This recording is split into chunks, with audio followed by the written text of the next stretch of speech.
Hello everyone, welcome to CommerceNet Scholars. In today's video, we'll be discussing about the ordinal utility analysis in consumer behavior. In my previous video, I have already discussed about the cardinal approach.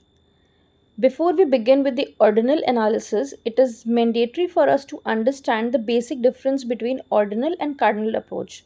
The simple difference between the two is that ordinal approach advocates the fact that the satisfaction level or the utility cannot be quantified in numbers, whereas contrary to this, cardinal approach says that utility can be measured in numbers. So let's begin with today's topic, that is ordinal utility analysis. Ordinal utility analysis explains consumer behavior based on ranking preferences.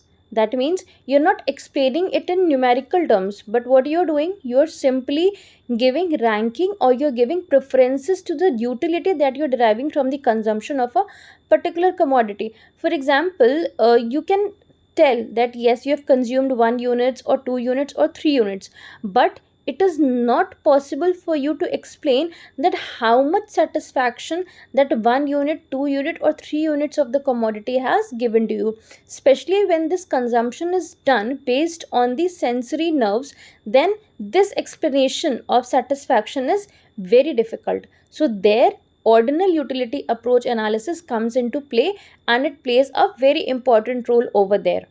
Consumers can rank different combinations of goods but not measure utility numerically. Numbers have no role in ordinal utility analysis. It was developed by J.R. Hicks and R.G.D. Allen. It uses the indifference curve approach. And as we are aware that indifference curve approach simply focuses upon the best possible combination of the goods in terms of their ranking. Next, we have the key assumptions of the ordinal utility. The first assumption says rational consumer behavior, which simply means the consumer should not be biased towards a particular product. He should be indifferent. Next, utility is ordinal, not cardinal. It has to be understood that although we can definitely express the number of units that we have consumed in numerical form, but the satisfaction that we are deriving, the utility that we are deriving, cannot be expressed in numbers. This is what ordinal approach advocates. Diminishing marginal rate of substitution. Marginal rate of substitution is basically when we are talking about the substitute goods.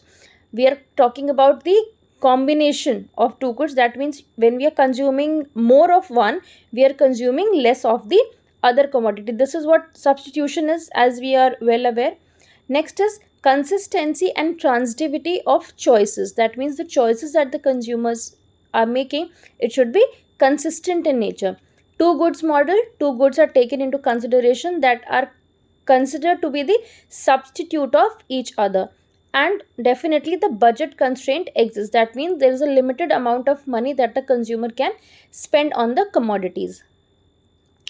Next, we have the indifference curve concept. That is the most important part of this ordinal approach. An indifference curve shows combinations of two goods having equal satisfaction. Whether you consume commodity A or you consume commodity B, both are giving you equal satisfaction. But an optimal combination is consuming both the goods in a sufficient ratio. Next is higher curves represent higher utility levels. Indifference curves slope downwards and are convex to the origin. As you can see in the graph, indifference curves illustrate combination of goods yielding the same level of satisfaction. That means whether commodity A or commodity B, both of them are giving you same satisfaction, and the basic nature between these two goods is of the substitute goods. Consumer's equilibrium occurs where the budget line is tangent to the highest possible indifference curve. And as we just now read, that highest possible indifference curve is at a point where the consumption, the satisfaction that we are getting from the consumption is the highest. The highest utility gives you the highest possible indifference curve. At this point, the marginal rate of substitution equals the price ratio. Price ratio is the slope of the budget line, that the amount that we are spending, that equals the marginal rate of substitution. I hope this particular topic of ordinal utility analysis is clear to you all. If there are any questions, you can mention down in the comment section below.